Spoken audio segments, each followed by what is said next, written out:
Are y'all slow? But now that you know that Pac told Suge himself he was leaving Death Row. And I got another one. I got one more better for you. Hold on. I got another part to this. Hold on.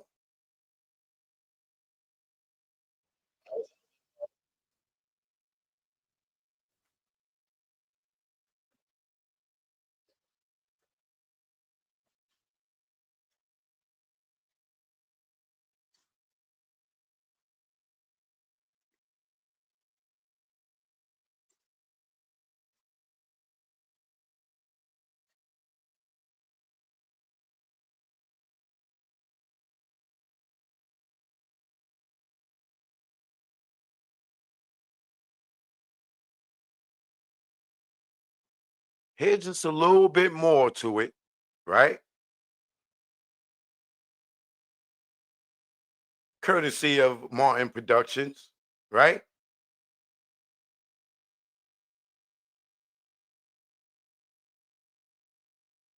Later became a bodyguard. Michael Moore was my replacement for Pac that weekend at the MTV Awards in New York. I was mostly a fill-in when I was guarding, with Tupac. Personally, I didn't like him. I was in a limo, me and Tupac, Outlaw Immortals. We were driving around in Harlem, and the radio came on with Snoop Dogg saying that he had no beef with New York, which sent Pac into a rage. And we immediately spun the limo around and we went back to the hotel to confront Snoop. We couldn't find him, but we found Mr. Knight. Tupac was displeased about what had happened, and Mr. Knight was very upset.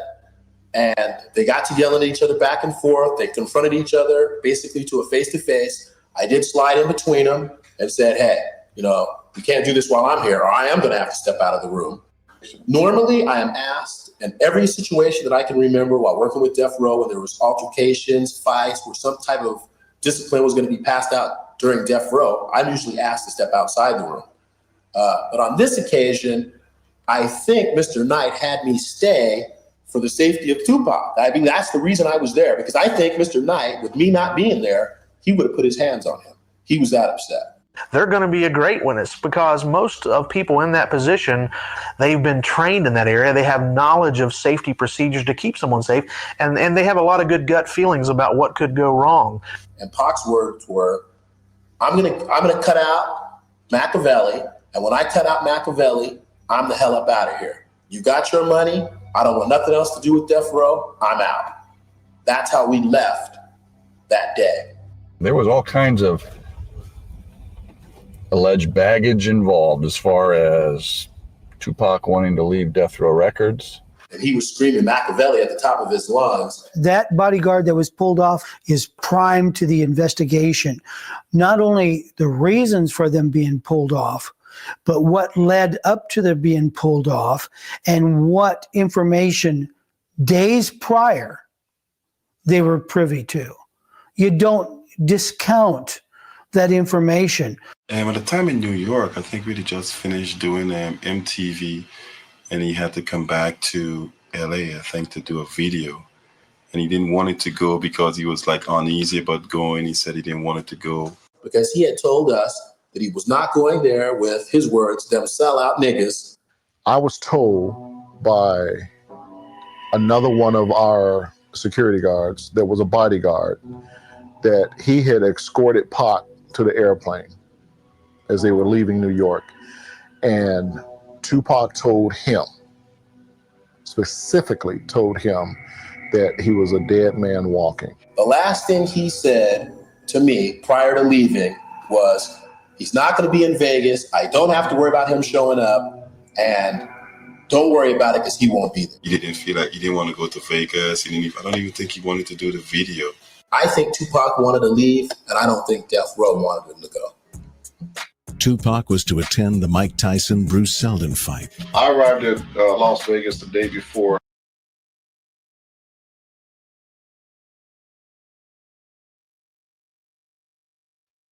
Y'all keep listening to people that was not doing their job. Y'all keep listening to people that told the security they can't have their guns. Y'all keep listening to people that could be able to call their dad within the hour and tell them Orlando and them did it and they wasn't there. Y'all could keep listening to people that got more things to lie for than anybody else. The Virginia Slims, anybody else, right? Once again, and I'm gonna show you how they try to go and get Eric B, right? To when Virginia Slim got up there and said, you know, Tupac told him secretly, I would play it, but them chumps definitely flagged me, right?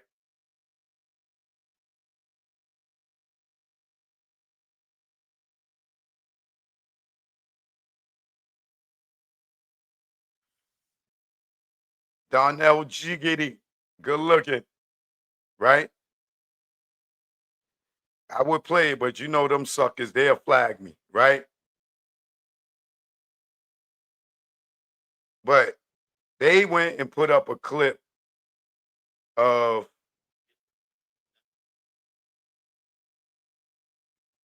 Virginia Slim sitting there talking about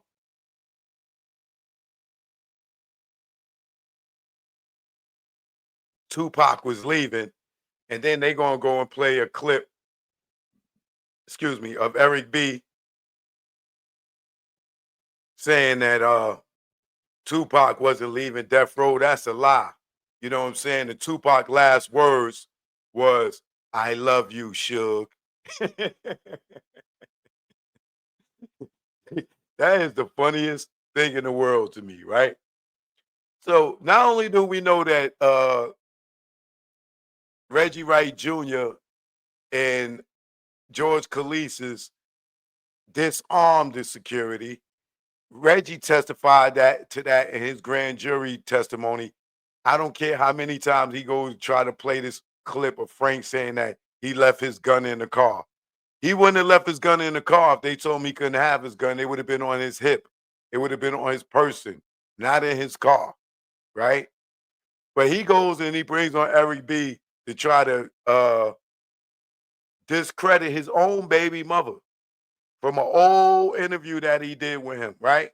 And she just did her interview with them in the last 2 weeks, and she has never spoken out before. So nobody made her say that. She ain't got nothing to lie about, right? Because she ain't got no dog in that fight when it comes to uh this case, right? But no disrespect to Eric B, but I don't believe him over her. Why I don't believe him over her?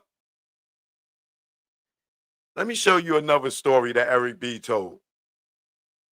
And shout out to Eric B, but I'm calling cap. Now, we know that Chris Connell was the cop that him and Suge pulled Pac out the car after he got shot up.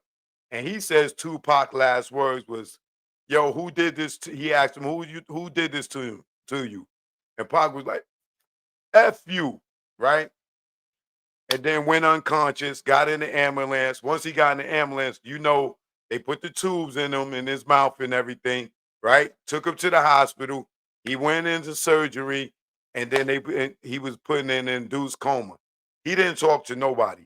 Yesterday, I showed y'all the video with his sister, the girl, and other people saying that they was at the hospital. Nobody had a conversation with Tupac, right? And every time we get out here and we say something in regards to us, here they come trying to discredit it with some BS, right? And Reggie know he told these dudes not to have their guns. He told them, oh no, I told them don't bring them in the club. I want y'all to listen to Eric B, right? And make sure you look at Ice-T's face when you see this, right? Take a good look at Ice-T's face.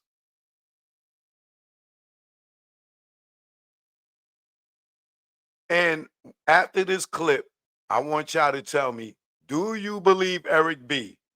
Yes or no? That's all you got to type in the comments. Yes or no, do you believe Eric B when he says this?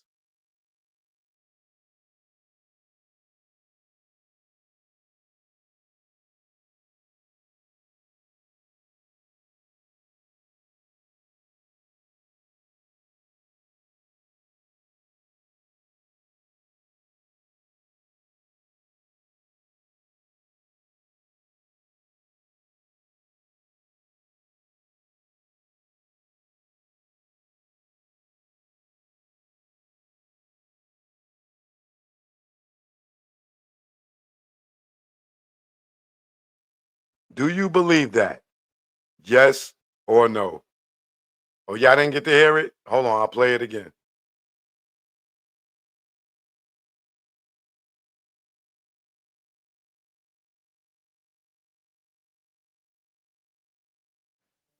Get to the hospital. Never forget. Tupac tells the doctor, I'm not leaving here.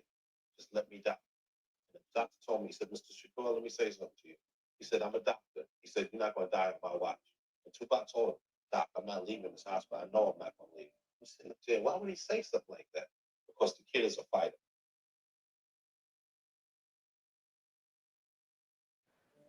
Get to the hospital. Never forget. Tupac tells the doctor, Doc, I'm not leaving here. Just let me die. And the doctor told me, he said, Mr. Shakur, let me say something to you. He said, I'm a doctor. He said, you're not going to die on my watch. And Tupac told him, Doc, I'm not leaving this hospital. I know I'm not going to leave. I'm sitting up there, why would he say something like that? Because the kid is a fighter.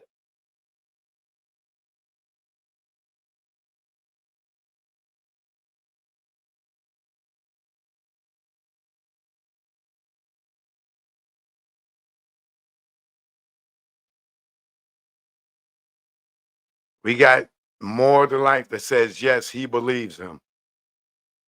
So you tell me you believe that he was able to go into the hospital, see him in the hospital after surgery, right? And Pac was talking, but he didn't talk to Mopreme. Pac was talking, but he didn't talk to his sister. Pac was talking, but he didn't talk to his mother. Pac was talking, but he didn't talk to nobody else. But he was able to hear him tell the doctor, just let him die, right? You believe that. Okay, you must be Reggie.